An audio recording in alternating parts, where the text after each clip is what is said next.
Another day, another voice over na naman! At syempre, dahil another voice over, another linis na naman ng mga tae. So, dami na naman tayo ng mga aso na iyan. Araw-araw na lang naglilinis. So, ayan pong ginagawa ko ay, naku po, pag araw-araw po sila ay ganyan, napakaingay. Kaya po hininaan ko na lang po ang ano nila, volume nila. Sobrang lakas po kasi. Sobrang ingay. Nako. Oh, ganyan po yan sila pag pag ako inalabas na talaga. Hindi mapakali. So, ayan po ay pinakawalan ko na dyan sila. Ay, gusto ko na silang yakapin. Gusto ko na silang yakapin hanggang mag-violet. Oh. No. Yan mo naman yan. Yung kakukulit yan. Sila na makulit. Laging tahol lang tahol po kahit may tao. Kala mo hindi makakilala ang mga tao eh. Kaya nga pa sila pag may tao na daan. Kahit din naku po. Tahol, kako ng tahol. Akala mo hindi nakikita araw-araw. Hindi nasanay. Yan, kaya pinapakawalan ko sila lagi araw-araw dyan. Tsaka nililinis ko ang kanilang mga kulungan. Igawa ng para malinis. Hindi na mabaho. Ay, ako. Kulit yan. Basa na naman yan mamaya ang mga balahibo diyan. Sa dalawang yan. Sa apat pala. Oh, tingnan nyo naman ako. Sina may kalmot ng... Kaya pinapakawalan ko sila. Ayaw po ay mag-makeover kami ngayon. Lahat po sila ay susuklayan ko. Gawa ng hindi na nasuklayan eh. Pang-apat na araw nang walang suklay. Baka magbubuhol-buhol na naman dyan ang mga balahibo nila. Kaya po ang ginagawa ko sa kanila. Mga 2 araw hindi ko pa sinusuklayan. Pagkatapos ay mga mga 5 days or 6 days. Saka ko pa sinusuklayan. Ay gawa ng para hindi na mahirapan pag naliligo sila ay na po. Hindi na magalit ang balahibo at saka baka po harap nakakatanggalin ng mga bulbol. Kaya yan, ito lang po ang problema sa mga nakakapal na balahibo ng mga aso. So nilagyan ko na ng angin si Bagay gawa ng ihi ng ihi. Baka naman pag hindi malagyan ng yung pampers ang kanyang ihi ng ihi sa gilid. Magkakabuti ang aming bahay din eh. Oo, yan nilagyan ko ng dyan pampers yan. Okay lang kasi sa mga babae pag walang pampers eh. Yan kasi ihi ng ihi kung saan. Kaya hindi mo talaga mapipigilan yan. Kaya lagyan namin ng pampers. Ayan po ang pampers na edits ko sa buo. Ano po yan yung tawag doon? Yung pong nalalabhan siya. O ganun po. Marami po yan sa Shopee kung gusto nyo bumili. Lagyan ko na sila ng ganyan. Ay, pinas-forward ko na po yan. Ay, sobrang kukulit na mga alaga kong iyan. Oo, ganyan nyo po sila.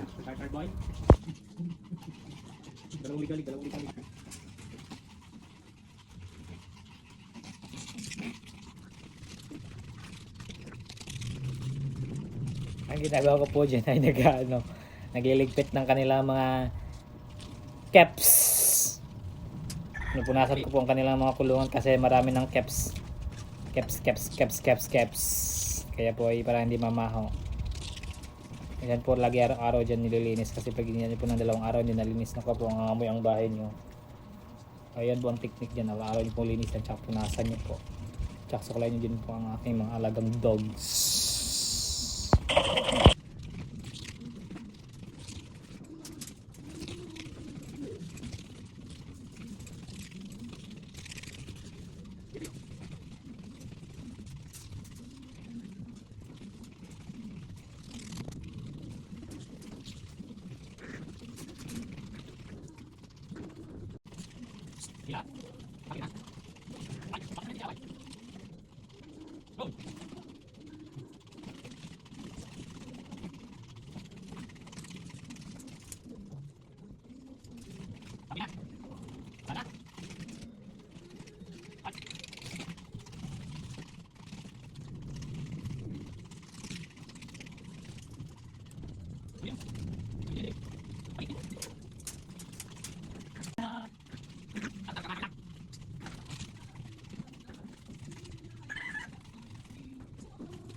Bagi. Bas na.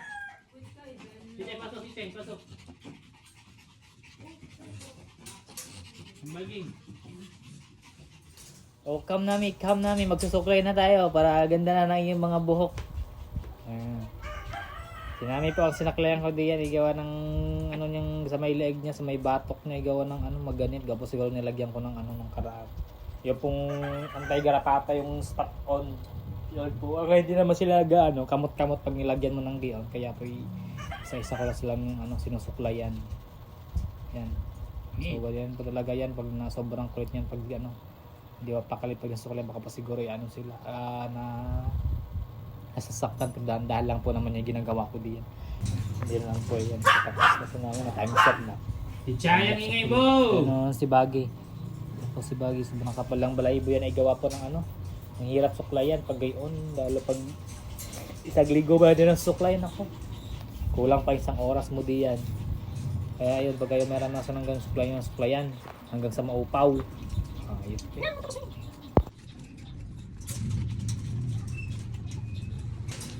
Dapa, Baggy, dapa. Tingnan natin na yung kilikili. Suklay, ganyan po yan nakabait sa akin pag sinusuklayan. Pag nakapulis ang daddy nila na nasusuklay, hindi yan kapakali na iiyamot yun. Kaya pinsan na ka nasusuklay di yan. Hindi kasi masyadong ano sa kanya. Minsan nagtatakot pag nagano na saktan-tatang nangagati. Yun po ay ano. Ayaw niya pong nako. Yun po ano siya. Tatakot sa akin. Ito na ako. Tipid-tipid ko talaga pag dugaan mo sa akin. No. Pwede ko yung pagtugat-tugat yan. Nakam ko may limit. Na, huwag mo nang sa akin. So hindi naman po yan nag-ano sa akin. Sinusuklayan ko, okay naman po yan sila. Nadapa pa nga yan, tsaka naghiga-higa pa nga yan ako. Yan siya.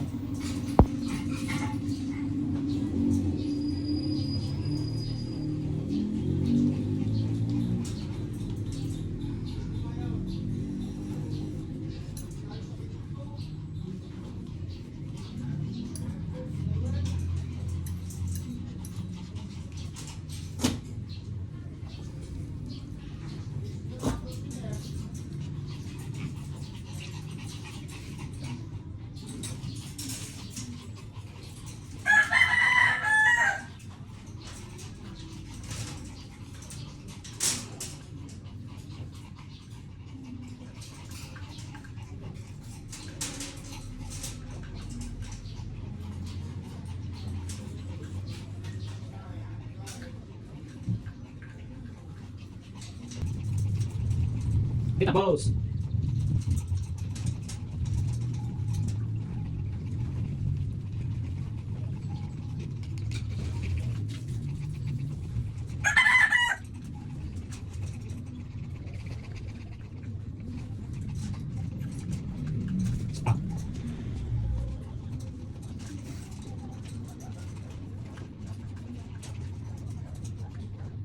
Last na.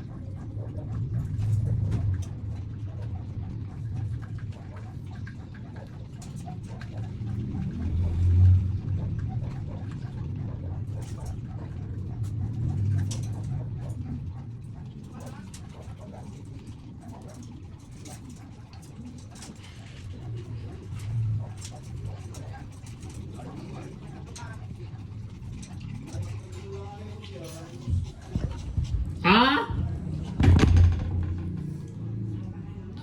Ano lagi?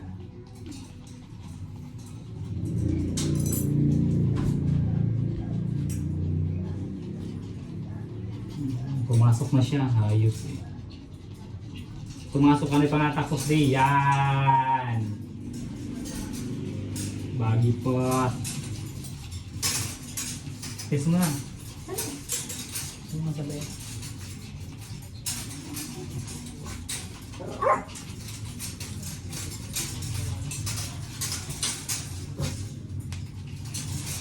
Muna, ay, wait lang, wait lang mo. Tanya ba mo? Ano niya?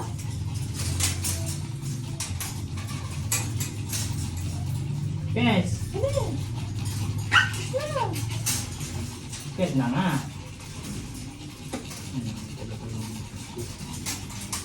Kes na eh. Ano?